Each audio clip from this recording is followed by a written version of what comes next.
Hi, my name is Ron Hall, one of the pastors and one of the professional counselors at One&ALL Church in Southern California.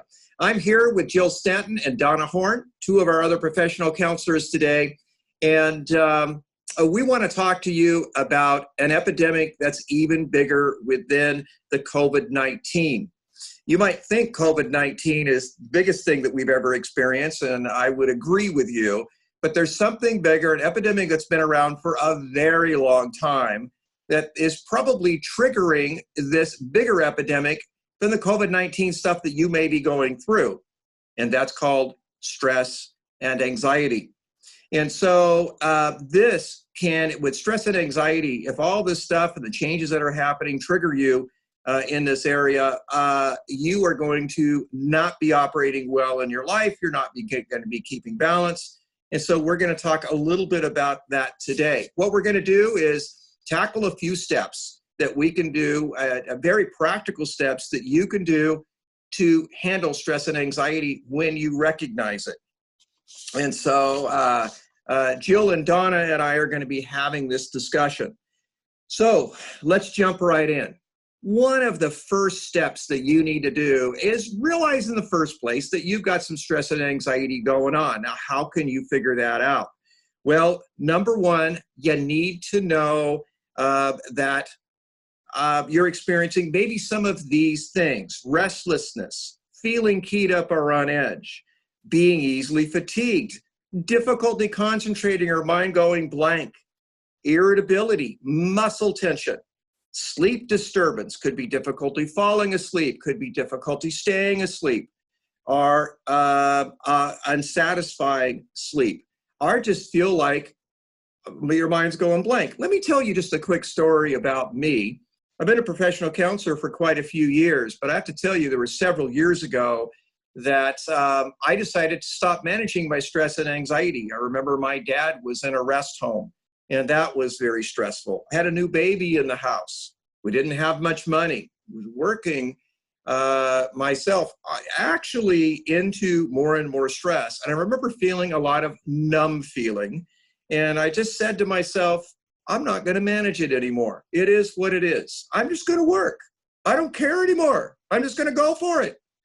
And so I'm sitting in my therapy room with a client at 9 a.m. one morning, and I'm feeling very fatigued, very tired, a lot of these characteristics I've just shared with you. And I'm sitting across from a client, and I'm feeling my pen getting heavy in my hand, and I'm feeling hot. I'm feeling dizzy, and I'm thinking, am I having a stroke or something? And the gal, my client at the time, says, are you feeling okay? And I says, excuse me just a minute. And I went out in the hall and I tried to walk it off, and I wasn't walking it off. And the receptionist at the time, and she looked at me and says, you look white as a ghost. And she says, are you okay? Well, being a typical male, what do I say? I'm fine. And so I walk back in the therapy room. It just so happens that my client at the time was a registered nurse. And so she looks at me and says, you are not looking well. Where is the therapist lounge? I can get you some lemonade. I'm starting to laugh at this time, but I really do think I'm having a stroke or something. And she lays me down on the couch. Then I hear the sirens because the receptionist decided that I didn't look good. I'm still thinking, I'm in denial, that I'm okay. So make a long story short, they put me in the ambulance. They take me in. The best thing about this whole story was this, folks. I fell completely asleep in the emergency room, and it was the best sleep that I'd had in weeks. Now, think about that. You're in an emergency room, noisy. I'm waiting for my blood test, and I fall completely asleep. There's something wrong with that. Folks, that is anxiety that's way the heck out of control, and I was having a panic, an anxiety attack. And it took me months to come back from that. Here's my point. If you don't manage this stuff, it's going to get really bad, and it's going to get worse and worse and worse and worse and worse. And you are responsible, folks, to take care of this stuff. So we're going to give you some ideas today to manage it. Remember this. You are responsible for where God gives you power. You need to take responsibility.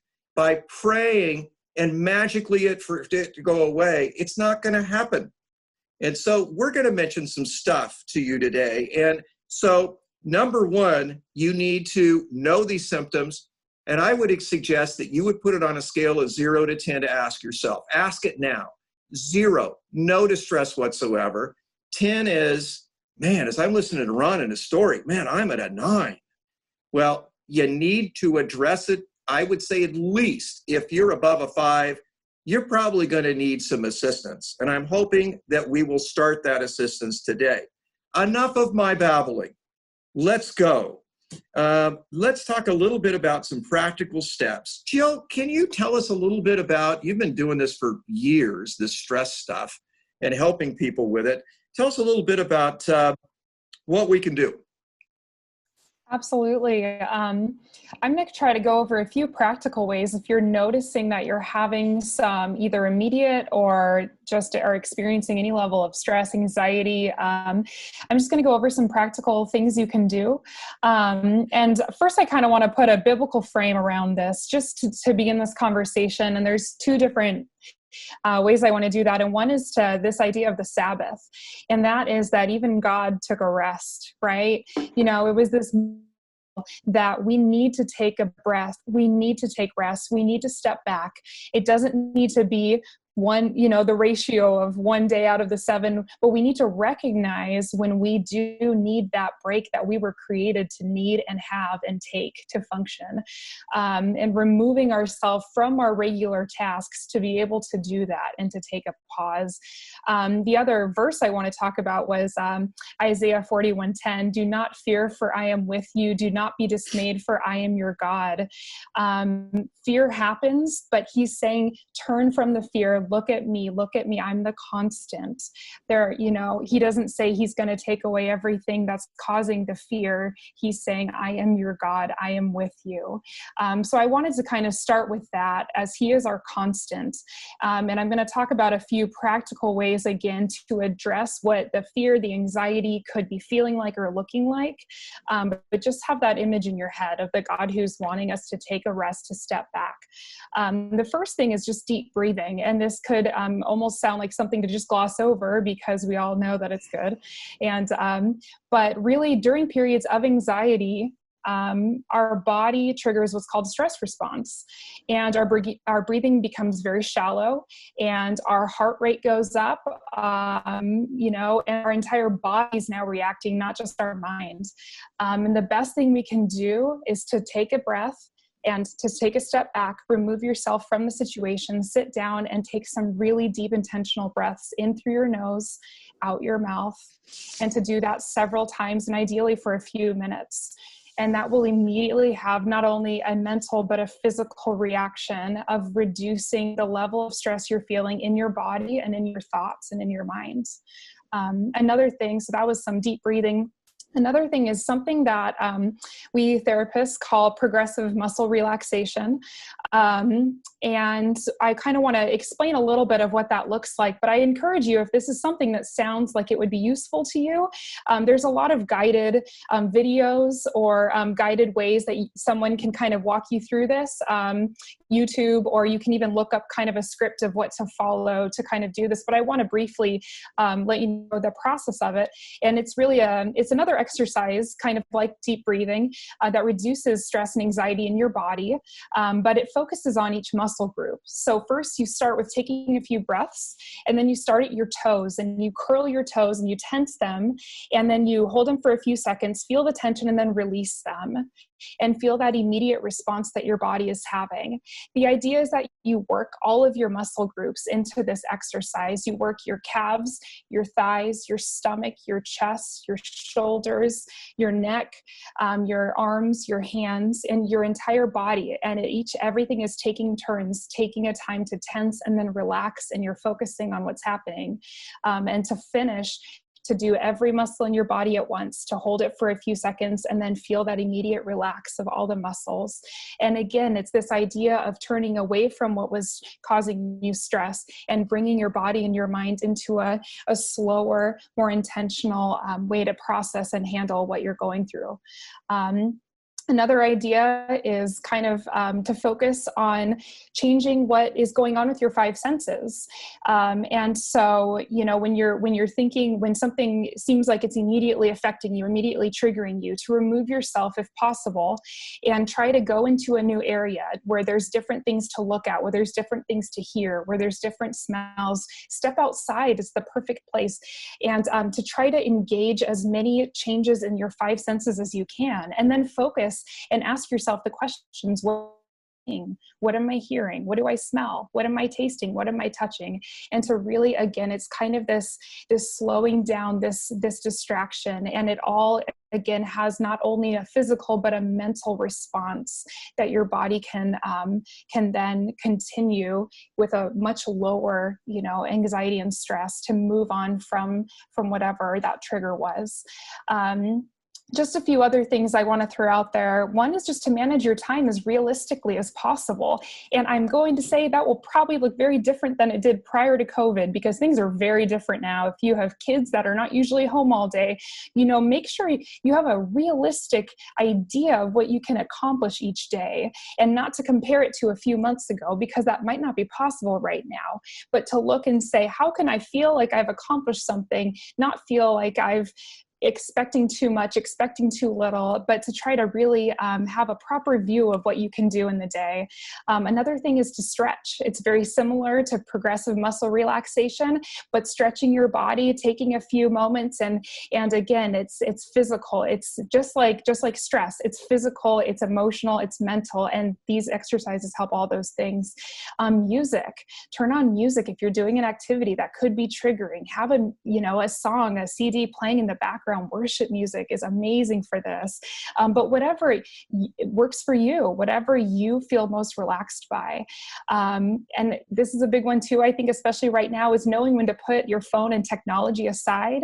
That could be very triggering, but it could be such a normal thing for us to be holding our phone, but to really recognize, when is it good for me to put this aside? When is it good for me to take some time? Another one is journaling, which is huge. And one kind of way you can do this, and again, to reduce stress, is write down all the things you're worried about. Look at the list, take a breath, and then pray the serenity prayer. Look at this list of all the things you're worried about. Say, God, grant me the serenity to accept the things I cannot change, the courage to change the things I can, and the wisdom to know the difference. And with that mindset and in prayer, circle the things you can change. Focus on what steps you can take to actually change those things. And again, invite God into this process and use his discernment and his wisdom. Activities that involve your hands can be really good. If you have kids, this is a great excuse to, craft or, do some new things, but write, draw. Maybe you haven't colored in a while. That could be really great. And it doesn't have to be an adult coloring book. It could, it could be as simple as you want it to be. Print something out from online, cook something, repurpose something, knit something. Another thing is diet, eat things that are good for your body, and your body, and even something like fruit that will give you really good energy, good sugars. And kind of my last thing I was thinking of is do something that makes you feel like a kid again. Make a blanket fort, watch a movie you loved as a kid, color, listen to music from your childhood, eat a snack that you used to love, and this is a good time that we need to realize that we need these things. We need to be a little more gentle with ourselves. We need to be a little more willing to do something different, because this is a crazy thing going on.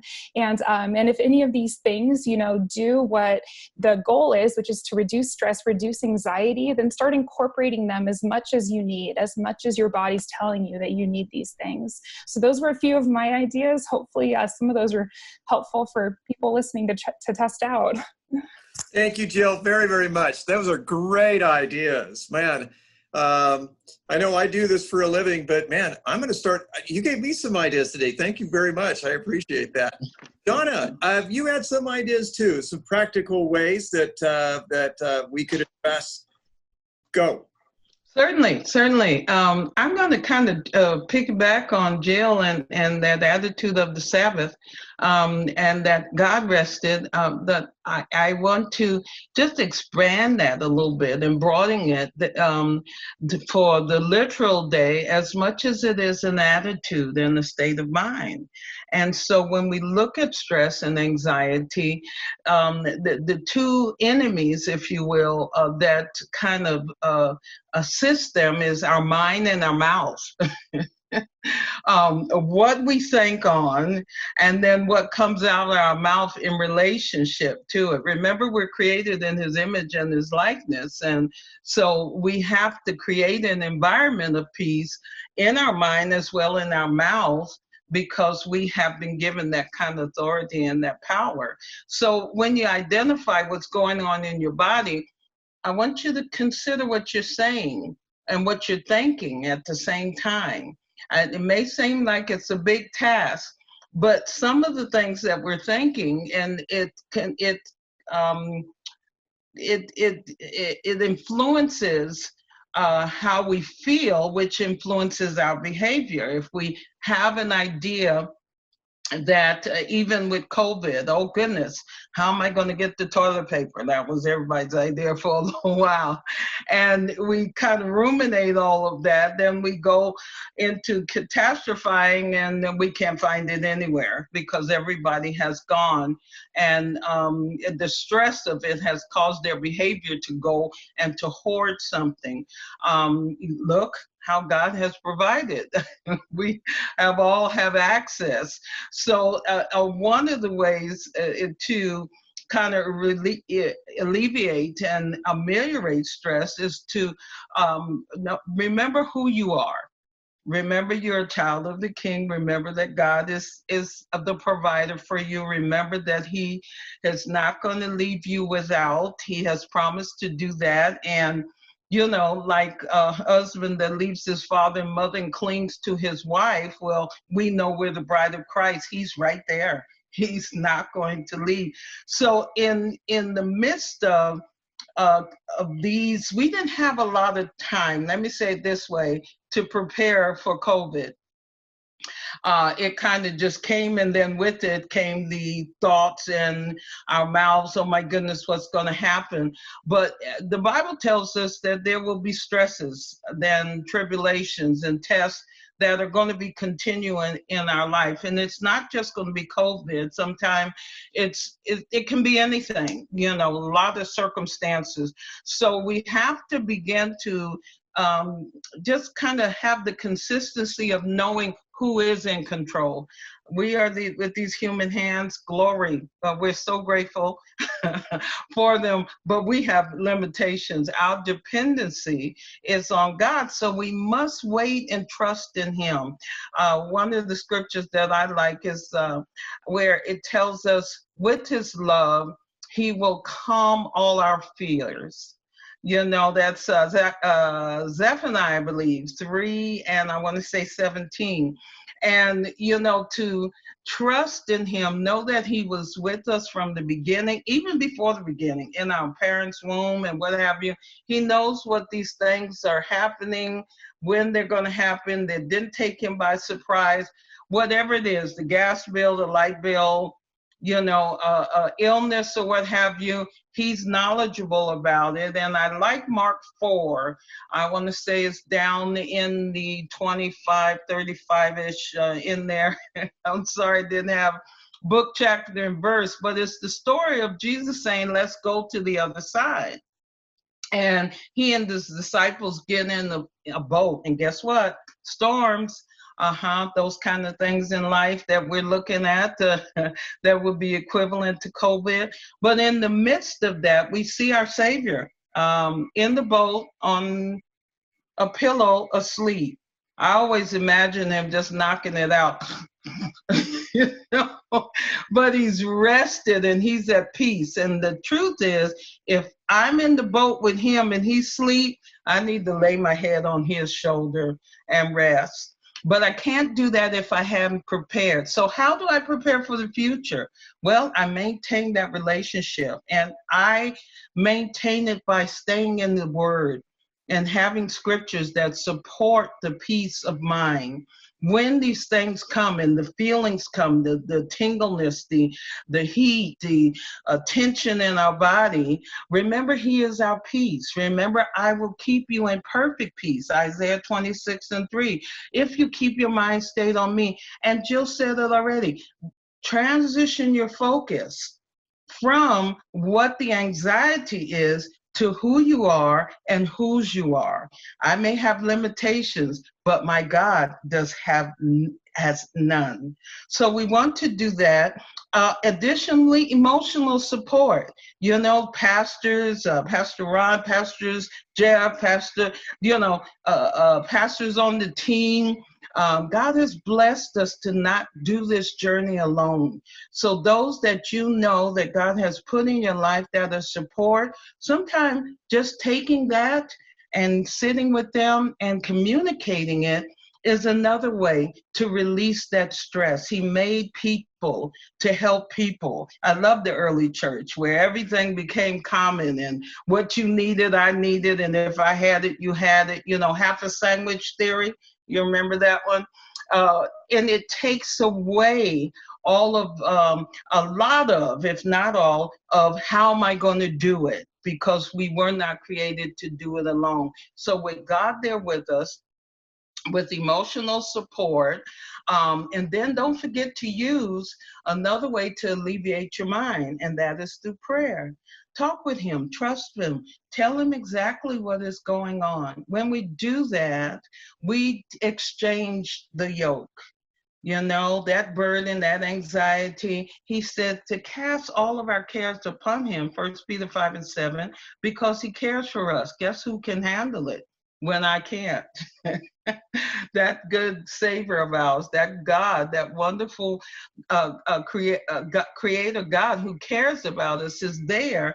And he told us in Matthew to take his yoke, exchange ours for his, and imagine an oxen with a yoke on it. He will stand right next to us and we'll go through that trial and through the circumstances, just like we're doing now with COVID, with him.